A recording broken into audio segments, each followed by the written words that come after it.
All right, we are live for another Mike and Mario show for this Friday afternoon. How you doing, Mario? I'm doing well, and you, Mike? Doing wonderful. It's a bright and sunny day outside. Looking forward to an exciting weekend. Have a lot of festivities planned. So looking forward to getting a chance to hang out with family and friends. So excited to kick this off the right way. But there's a lot of things worth touching on in the news. We got a lot of types of stories to dive off into. But before we do that, I want to welcome everybody to this live stream here. If you, as you come in, hit that thumbs up button, show your support for the channel. And then also when we open up the phone lines or take questions from the chat, make sure you have some good questions or thoughts to share with us. So let's want to kick this off just talking about the economic numbers that came out today.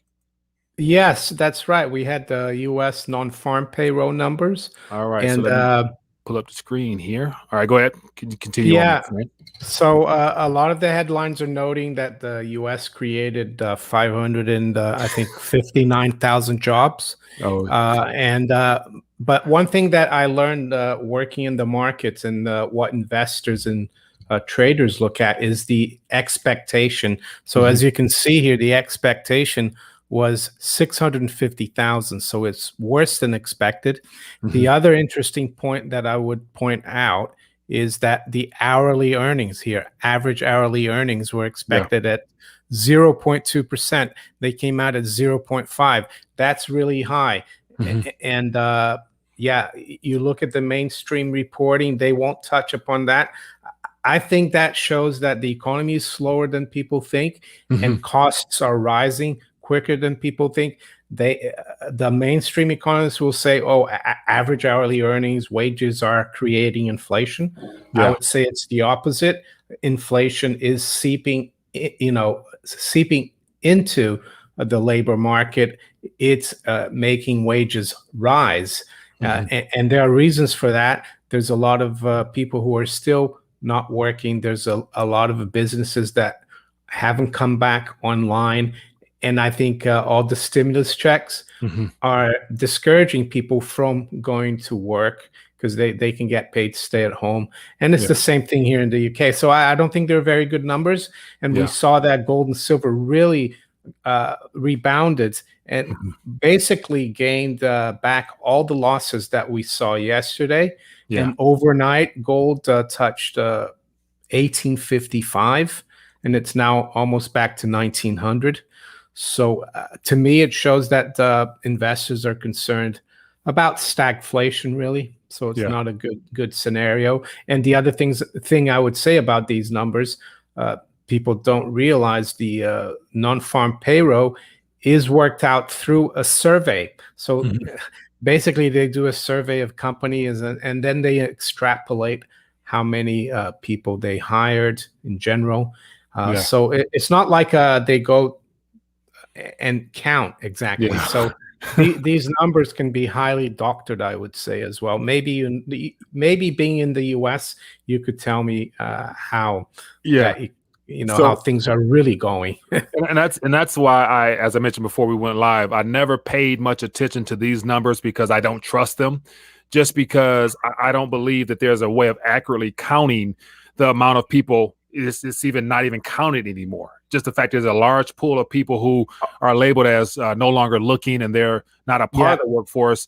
We never hear anything about that. So when you hear 400, 500,000 jobs, I'm thinking like, is that people who return to work, people who are, are starting new jobs or what? It's because as of last March, everything was completely thrown off and have over 20 million people in this country, supposedly either unemployed or not being paid enough. Then we have small business owners that are probably not to function as well. So I don't trust those numbers whatsoever. But I do know, what I do see is that a lot of the restaurant chains and whatnot, they have signs in front of their restaurants and they're offering sign-up bonuses as well as an increase of pay. And even here in Michigan, our Governor Whitmer is looking to allocate $3 billion, I saw, towards small businesses to help incentivize people back to work. So they're saying that you can offer your 12, 13, 14, and we'll chip in. You can, get a grant from us and we'll chip in an extra $5 or $6 to make it a much higher hourly wage. And once again, are people going to take it? I don't know. But just the fact that the Federal Reserve has discontinued reporting their numbers, but yet the Bureau of Labor Statistics and all these other entities come out with theirs. Yeah, it's all sketchy. It's funny how the governor is offering this, and most of the problem was created by her, with the lockdowns. So that's typical for politicians, not only in Michigan but everywhere around the world, and here as well. There's a big chain of pubs and restaurants called Weatherspoons, and the guy who runs and owns it, he was a big supporter of Brexit, of leaving the EU, but now he's asking the government to allow European workers to come and work here again because they can't find the staff. So that's pretty ironic and hypocritical, I found. So we're having the same problems here. They're talking, I think we were going to cover this, but we can jump into it. In the UK, I saw a headline this week in the mainstream. One of the ministers said that they're looking at possibly extending furlough. And whenever they come out with these statements, it means that they probably will. Furlough is like, it was extended already from October last year to October this year. And now there's also talk of the cases of this beer disease increasing. So, and I also heard something to the effect that half the people here wouldn't mind continuing to be in lockdown. So I think they're putting everything together here. It's not going to help the economy here. Like you said before we came online, that everything crashed so much that any bounce in employment looks good. It's like the stock market. If we drop from 10,000 to 1,000, and then it rises 1,000 points, people say, oh, the stock market just doubled, but it's still way below the all-time high. And that's what's happening to the economy and the jobs. And you can bet the government and the mainstream media and the economists, they're going to jump on that to make it look great because they need to keep the Ponzi scheme going. They need to keep people spending and borrowing, so they have to make them think that everything is great. And as I was mentioning as well, so if there's hint at extending the emergency measures in your neck of the woods, and of course the narrative is that cases, that's something we're going to hear for quite some time now, I believe. And so over here in the US, I would imagine that there'll be something thrown at us. You mentioned it, possibly the cyber attack stuff will be used somehow to further the government's rule over the people. But then also, I know here in September, the emergency measures or the extension opportunities that they provided for the public here is set to expire. But we've already had more than 14 states have already dialed back or canceled the federal assistance programs. And so heading into the fall, one of my concerns is that, when flu season hits, then we'll see what type of environment we're in then and what type of numbers we'll have, because I believe, as I mentioned before, there's no disconnecting the rollout of these things that are put in people's bodies with the possible expectations of more illness and sickness in the days ahead. So I think that they definitely, they're trying to get as many shots into the arm before Biden's July 4th Independence Day for whatever reason. So they're really pushing the, that jab here too. Full participation. They're pushing full participation. Is what it's crazy. Here they're trying to tell us, there's new variants. We had the India variant. Now there's a Nepal variant. I guess next is Mongolia if you keep going north in that neck of the woods. But the other thing they've done here is that we have this travel system. So if a country is in the red list, you can't really go there. And then there's the amber list.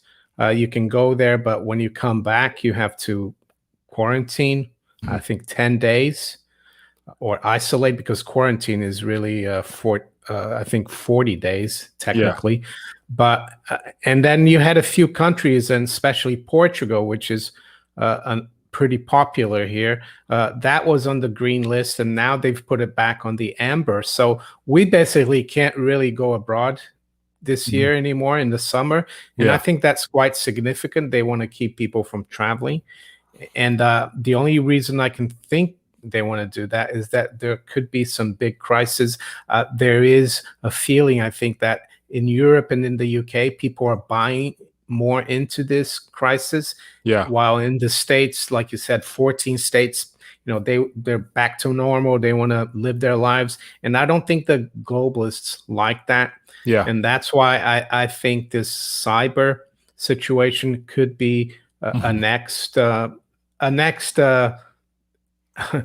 crisis, so to speak. Yeah. And there's Klaus Schwab has spoken about that since last year, that it could make the crisis that we've been in since last year, look like a picnic.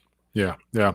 And so to speak, that's one thing, as I mentioned, you can't disconnect, the financial monetary realm from this whole health situation because it's interconnected. And so a part of those states that have rolled back the federal unemployment, those are, heavy Republican states that just don't believe and participate in none of this. They've also banned the passport situations as well. And so those states are literally disrupting things to where, when that whole cyber situation happened this week, I was trying to throw out scenarios of what could be next. We had the gas pipeline, we have the food situation. And so the question is, what's next? And so speaking of which, we can actually jump into that as well, as to what could be next and what is already planned to take place. But I think the plan B, if things seem to be out of control, as if they're not able to control the narrative, then you go to the next best thing, which I think the cyber situation will be it. So yeah, the next crisis. I think the World Economic Forum even call it now a cyber pandemic, and they said it could spread a lot quicker than the coronavirus. Yeah. So I think these cyber attacks. We had the Colonial attack like a month or so ago. I don't remember exactly, and that disrupted the gas supplies and gasoline supplies on the eastern seaboard. Yeah. But that's finished. No one's talking about that. And you might say, oh, then it's not a problem. But I think the reason they do these or these happen is so that it's in people's back of people's mind when the real big crisis happens. They will actually say, oh yeah, that happened last month or a few months ago. And now this JBS, this meat packing company, I think they're connected as well to this. And apparently they're big partners with the World Economic Forum. Now, one of the things I ranted about the other day on my side was that I would imagine all these big corporations that are publicly traded companies have global footprints. They have to comply with the World Economic Forum because they're usually supplying the world's goods, services, or employment or something. And I actually highlighted on the World Economic Forum page that, in their platform section, every area of our lives, they have a category that starts off with restructuring the future in energy, restructuring the future in consumption. I'm thinking so I went through all of those little names there. And I'd imagine a lot of these cyber events will take place with entities that are associated with, just because on April 28th, JBS partnered with the World Economic Forum. So it's no coincidence that a month later something happens, And all these big corporations and the leaders of these corporations, and also leaders of central banks and IMF, World Bank, leaders of big media companies, they meet. They used to meet every year up until 2019 in Davos. That was a big, the Davos summit, billionaires meeting, all the leaders, politicians. So all these people they're working together. It's just us, the small people and the small mom and pop businesses that have been decimated by this crisis. That are in the dark. And the frustrating thing is that when you try to tell people about this, they call you a conspiracy theorist, even though everything that's been happening, we were trying to warn people. Even last year, I told people when this crisis started that it was going to be similar to the oil crisis of the 70s, which Lindsey Williams said was going to be wrote a book and said it was the energy non-crisis. Yes, oil prices went up, But it was not just the Arabs that cut the supply. The pipelines from the west coast of the U.S. were told to turn off the oil that was going east by the U.S. government. And not surprising whatsoever that things don't make sense. So as you were speaking, just out of curiosity, I had the idea of typing in partners with the World Economic Forum, and here is a list from A all the way probably to Z, and you have all these entities in here. And so yeah, I can tell you if you scroll up on the A again.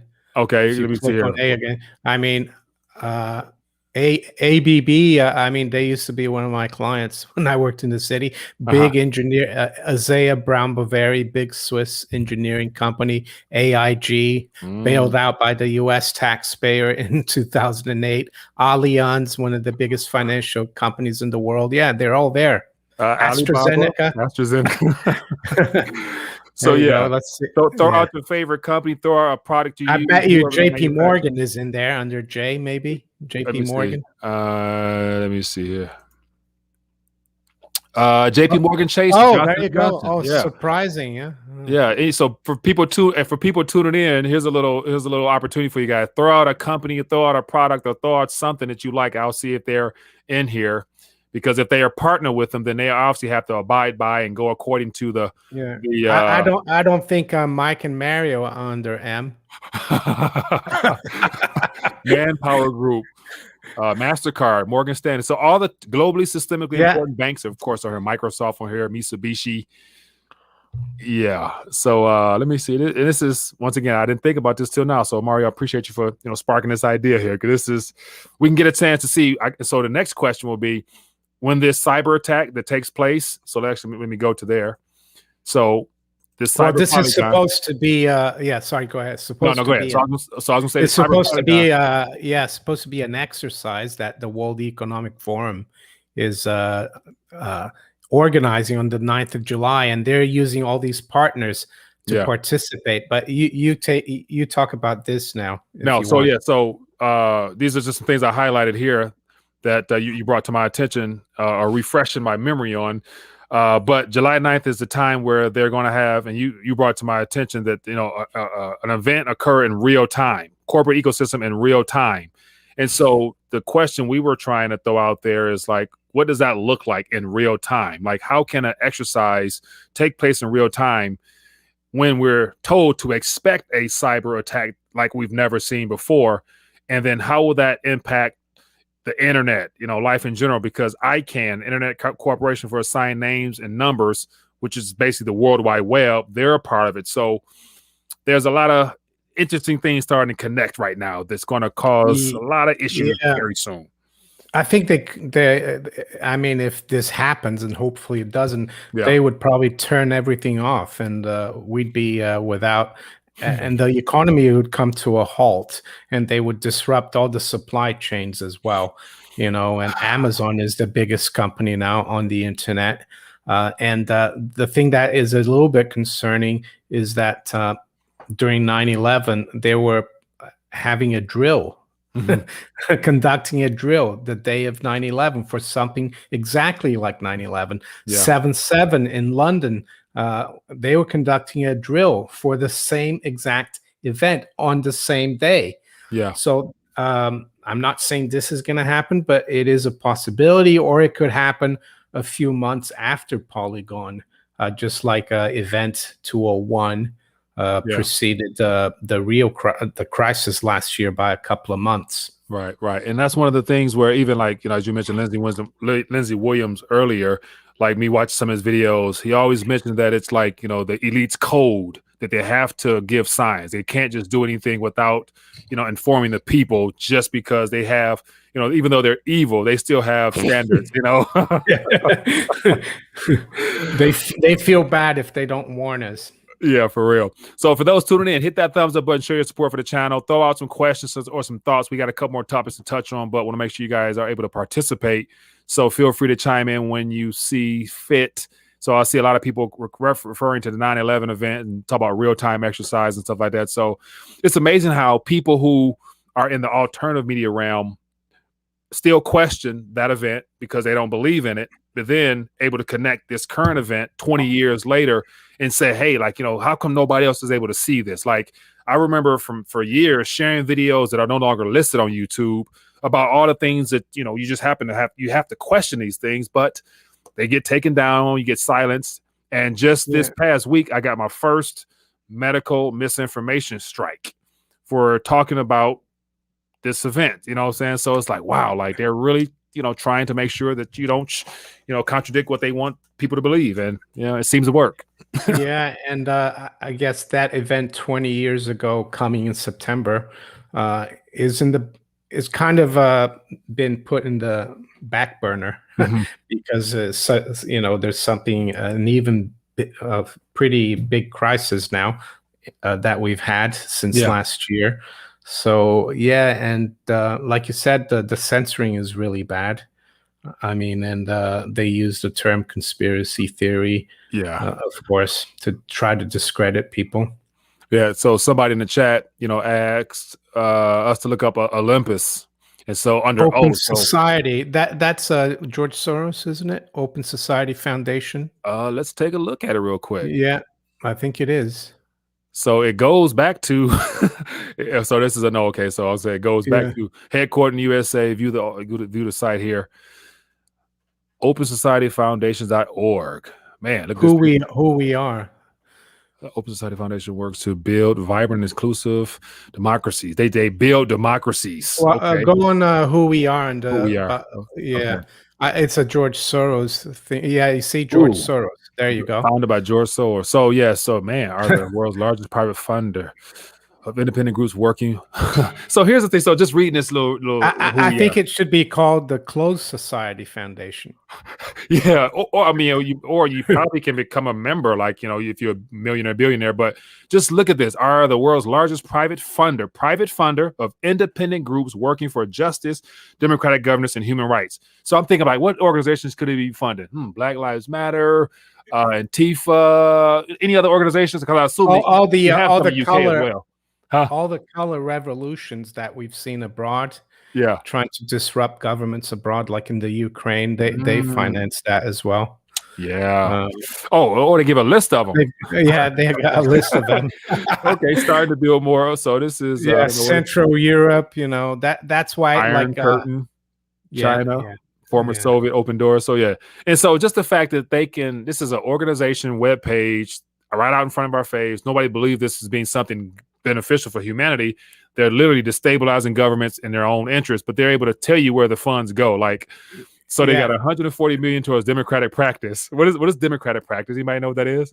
Well, and the other thing as well, people forget, especially here in the UK, George Soros, he's not really altruistic or looking after our interest because he helped break the Bank of England and crashed the British pound in 1992, and that led to a huge recession. This is a guy who his way of investing and trading is through chaos. So he will make billions from this. Yeah. And it's a family business. Yeah, of course. Yeah, he's getting on a bit, George Soros, so he's got to pass.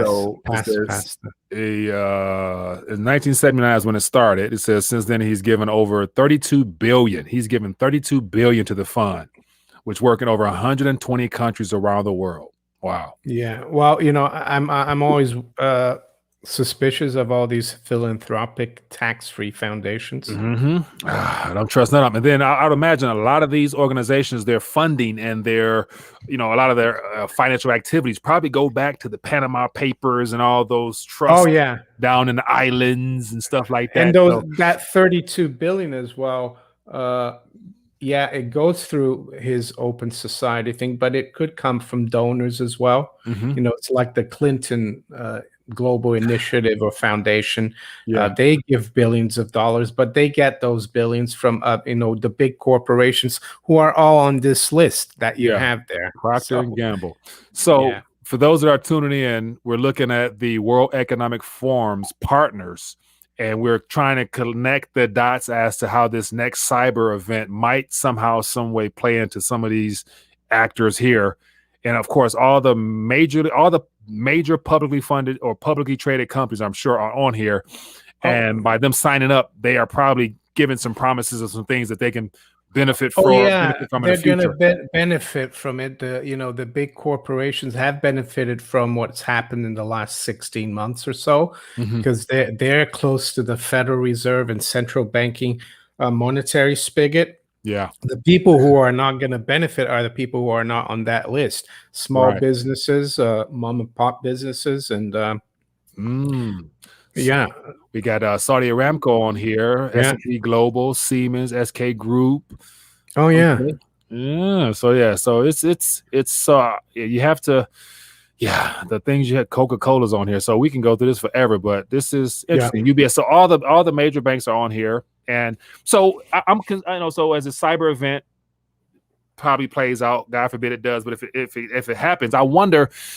And I was actually thinking about doing a video off the possibilities of the bank bail-ins, because that's still on the table. I would imagine the banking sector has taken severe losses, and so they've Mm. been overly plastered with QE and all the deposits that have been put into the system with all these checks and whatnot.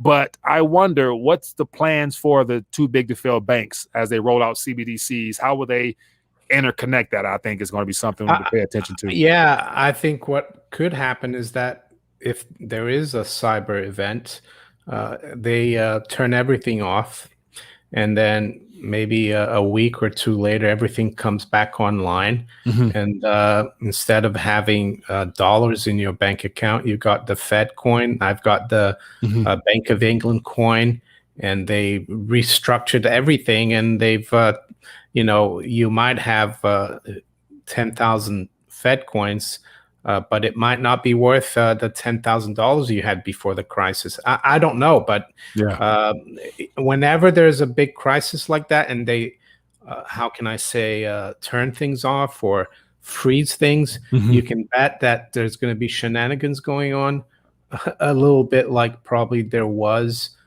after that event 20 years ago. They shut the stock market down, I think, for a week or so. Mhm. Mhm. There's a lot of stuff going on, and they might also wipe out a lot of things, like emails that people don't want people to see. Yeah. I'm thinking, like, I know as of now in the U.S. So here's a little thought I would share. Somebody mentioned that I want to inform everyone here to watch a documentary called Europa: The Last Battle. It really shines light as to what's going on now. So for those that are interested, I haven't seen it, but I'll check it out. So thanks for sharing that. But here Amazon, it has the biggest server network that I'm aware of, and they partner with the government and all. Every company for some reason host their stuff through the servers at Amazon, and so I would assume that Amazon would be immune from that. Like they're going to either be able to retain their information, because do you see the governments around the world? And Alibaba also has a nice little network in the Yeah. eastern region. So I would assume that they're not going to completely shut everything off, because it's Uh, designed to confuse the retail investor slash everyday citizen, because it's going to impact government systems as well, unless they got version I, 2.0 or something.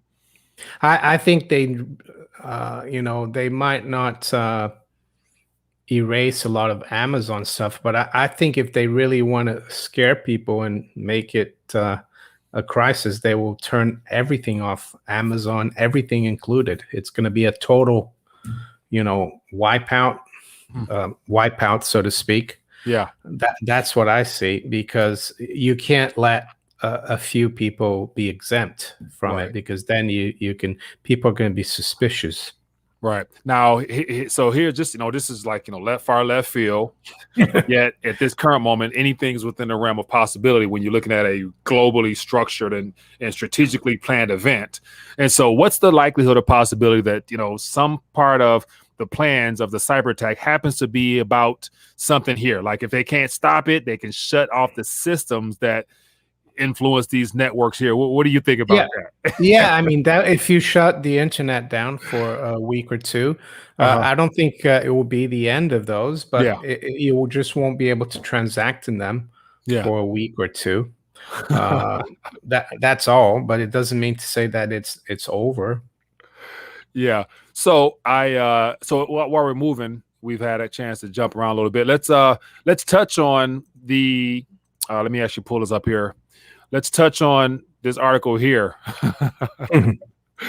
about price inflation in the automotive realm. What do you think? What's your No, actually, the article says that uh, used cars, the way you read that, it looks like used cars are causing inflation, because it says kind of crazy how booming US used cars market is driving inflation. yeah. And the reason I sent you that so we can talk about it is that it just shows you how they detract attention from the real culprit, Mhm. which is the Federal Reserve Mhm. and the Treasury, because they're pumping the inflation into the system by printing money, and by the Fed prints the money, the Treasury borrows it, Mhm. and that becomes currency, and that's why prices of used cars are rising. It's not used car prices that are creating inflation. That's Mhm. what I was trying to.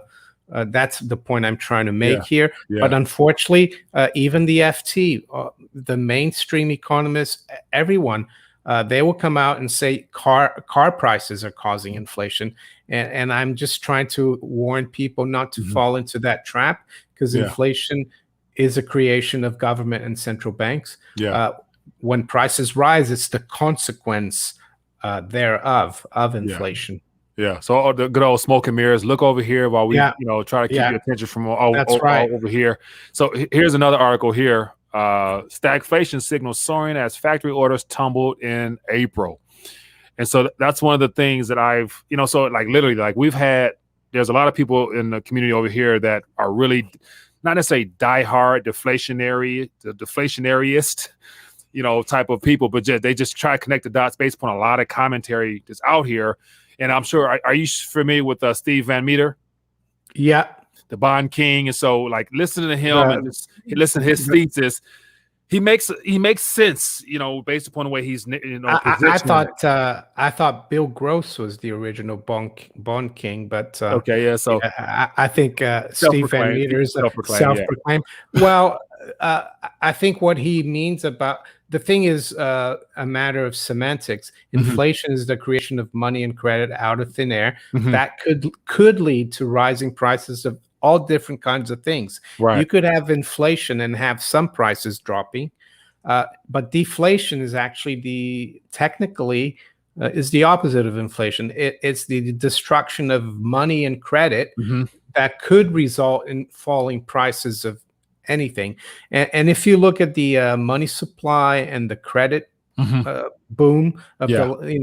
for the last, I don't know how long, at least since '08, since they had to save the system, Mhm. it's like that. So Yeah. you can't call that deflation. Right. I think what he means is that by keeping interest rates low, companies are able to borrow more and become more efficient and cut prices and produce more things, and that leads to lower prices. But the currency itself, if he can come out and tell me that things are a lot cheaper nowadays, that with $20 he can buy a lot more than he could 10 years ago, then I'll believe him. But $20 nowadays, or 20 pounds, will buy very little compared to 10 or 20 years ago. And that for me is the consequence of inflation. Your currency goes down in value, and when that happens, prices go up because everything is priced in your currency. So if that currency loses value,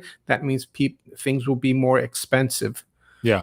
So based upon those different deflationary, inflationary, stagflation in the middle, where would you, so on your meter, on the Mario meter, we are already experiencing extreme, relatively, where would we be at? Well, Inflation, we've already stagflation? in my version of the world, we've been having inflation since 1971. Right. Because there's no anchor to the monetary system. Right. Money's been created out of thin air. What we're seeing now is the inflation flow into sectors that the powers that be don't like it to flow into, which is the sector that affects the majority of the public the most, which is consumer goods, which is rentals, secondhand cars. Yeah. And I would argue tuition. I would argue that's already been happening, but they've been covering it up through the statistics. But now even the statistics can't cover it up anymore. Yeah. You know, and before that, a lot of the inflation, and still to this day, is flowing into paper assets like stocks and bonds.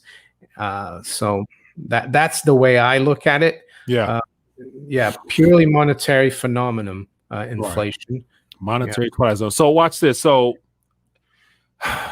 do you think that there's a deliberate attempt by the World Economic Forum and all their partnerships when it comes to the actual producers of goods, services, JBS Meat Producing, all those companies out there, that a part of their plan that they are supposed to intentionally hold back services or goods or event, or have these cyber attack events that cause a disruption of supply to where things aren't shipped out as much, to also create panic and fear to promote more of the inflation narrative, because that's what they choose. Like, because inflation, as you mentioned, has been there all along, but yet now, last couple of months, it is now a preferred mainstream topic. Is that by choice, or do you think they're literally doing it because that's what they want us to focus on now? Well, I think there's a few things. A lot of these partners is very compartmentalized, so people don't really look at the bigger picture like we do, and they just go, they do an exercise, cyber exercise.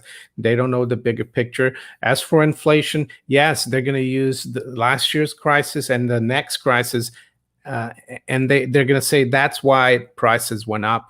They're not going to say prices have gone up because we've had 50 years of real inflation. It's like in the 70s, and I fell into that trap, in the 80s and 90s. We always said, the inflation in the 70s was caused by high oil prices. But then when I started learning about the monetary system, the gold standard, I realized that the inflation in the 70s, or the rising prices, was created by the inflation of the 60s.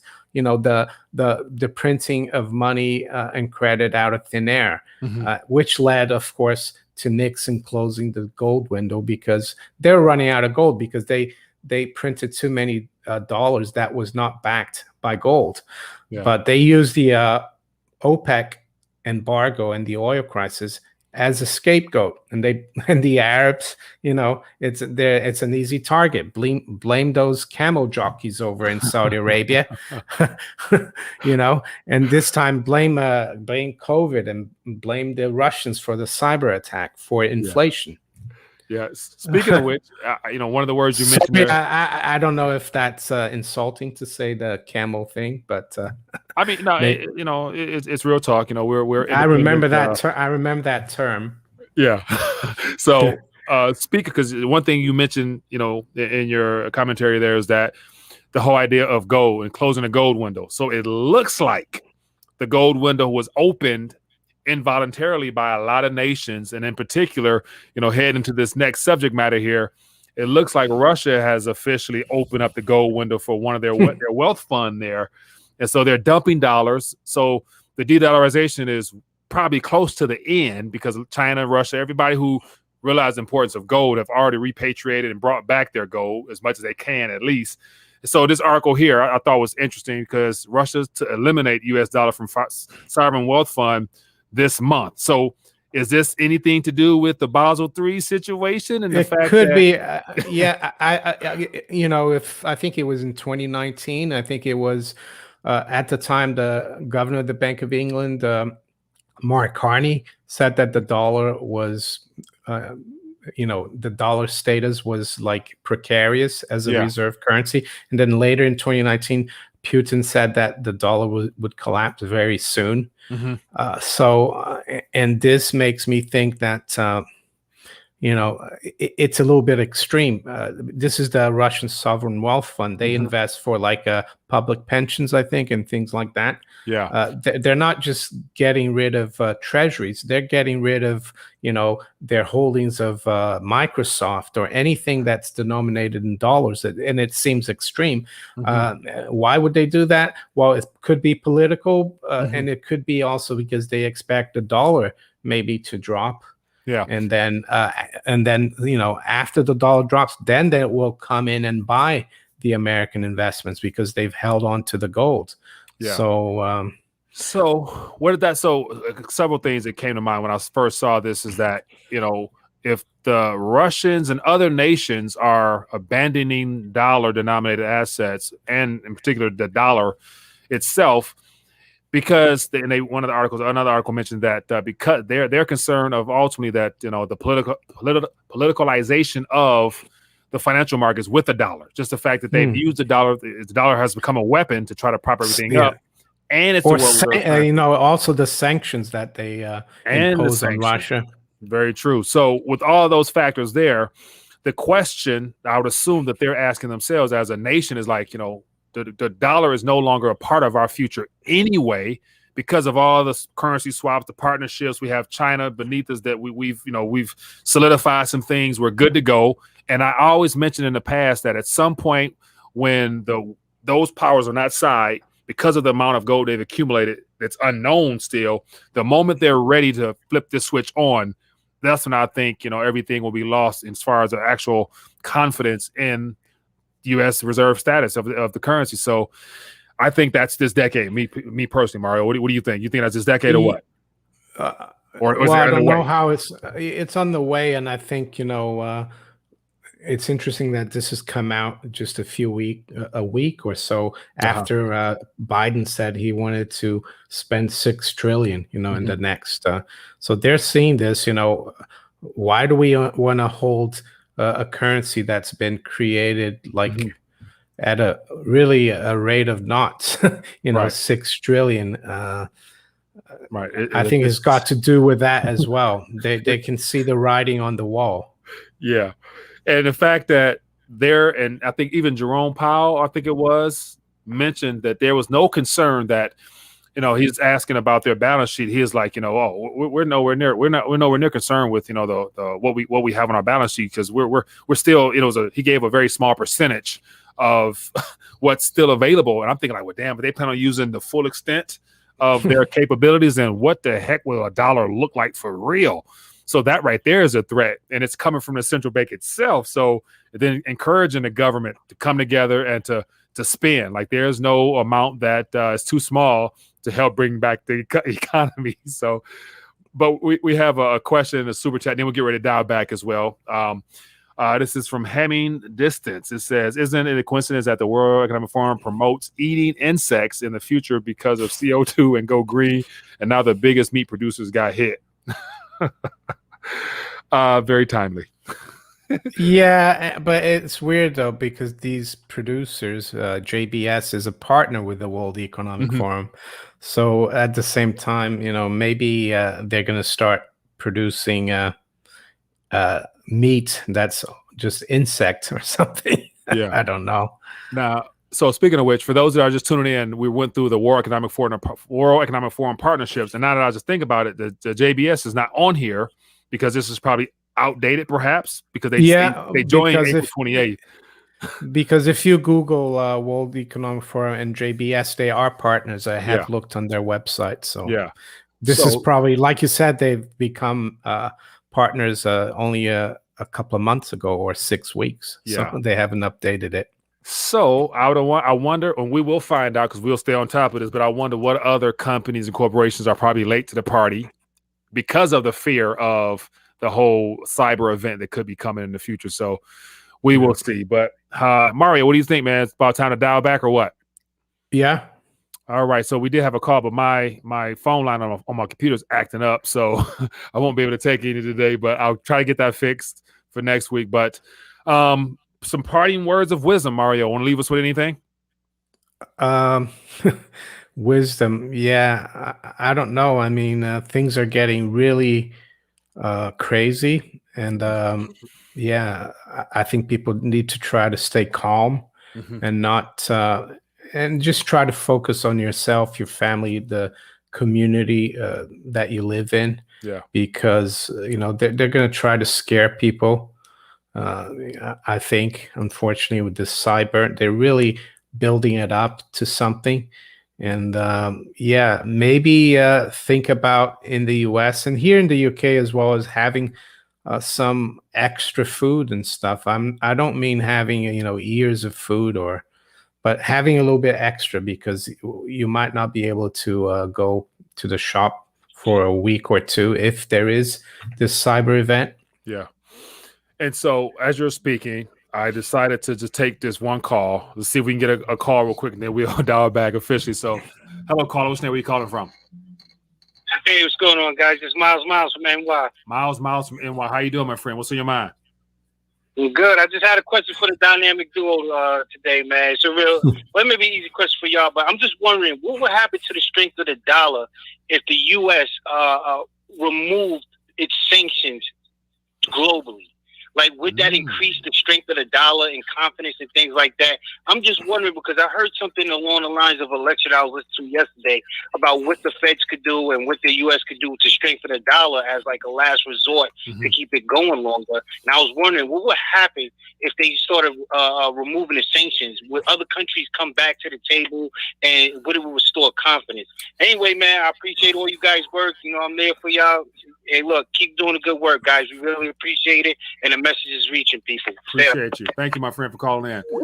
Man, so I got some thoughts. Go ahead, Mario. We got some thoughts on that? Yeah, my thought is that damned if they do, damned if they don't, you know, because the reason they use sanctions now is to try to keep the dollar from, you know, disappearing. But if they cancel all the sanctions, then the countries that they've sanctioned, they're going to go and become independent. They're going to go and try to form their own blocks, and that's going to hurt the dollar. So yeah, I don't think it matters, because the thing that will strengthen the dollar is if the Fed raises interest rates to 5, 6, 7, or 10%. If the U.S. Treasury starts running surpluses and paying off the debt, then the dollar will go up. But for them to do that, it would destroy the economy. So I don't think there's a way to strengthen the dollar, even if they, you know, do away with the sanctions. It's too late. Now, looking through this list of countries here, there's, you know, we all know the nations and the problems they've had with them before. And to my knowledge, all these nations here, their central banks are not all lock in step with the globalist agenda. So that's a part of the sanctions list. But how about the idea that if the U.S. for some reason decided to, which it wouldn't happen, but if they were to open up the gold window and revalue the dollar in gold, comparative, let it go to 50,000 or whatever, you know, people say that it should be, and made it redeemable for gold. And if we actually had gold in Fort Knox steel, do you think that will be enough to show efforts to the world that, hey, we're going to try to get together, you know, don't run completely, you know, you can redeem them if you want, or it's literally still too damn late, because people are going to want their gold regardless. Yeah, I think for the world to go back on a gold standard, and you can open the window, but it has to be, you know, the promise of paying a fixed amount. It never changes, you see. And if you come under pressure, you have to raise or cut rates, you know, to keep it there. But I think the U.S. needs to, it can't just be a unilateral decision. It will be, you know, the U.S., Europe, China, maybe Russia sitting together and, you know, working out a new system. So, yeah. Well, hey, yeah, good thoughts, man. I appreciate the question there as well. Just, you know, give us more, you know, food to chomp on. But in the meantime, get your weight up, people. Take advantage of the manipulation, because that Basel III situation could be the real deal, or it could be a pump fake. We'll see. But in the meantime, don't wait. So regardless of the premiums, in my opinion, it's probably as cheap as it's going to ever be right now. So anyway, but that being the case, everybody enjoy your weekend. Mario, is always great to connect with you, my friend. Manico64 on YouTube. Go check them out. Make sure you subscribe if you haven't already. It's good to see everybody here. You know, they know what you bring in every day, Mario. And definitely connect with them. And if you're watching this after the fact, rethinkingthedollar.com is where you can find me as well. So anyway, people, be blessed, be safe. We'll see you guys later. Peace.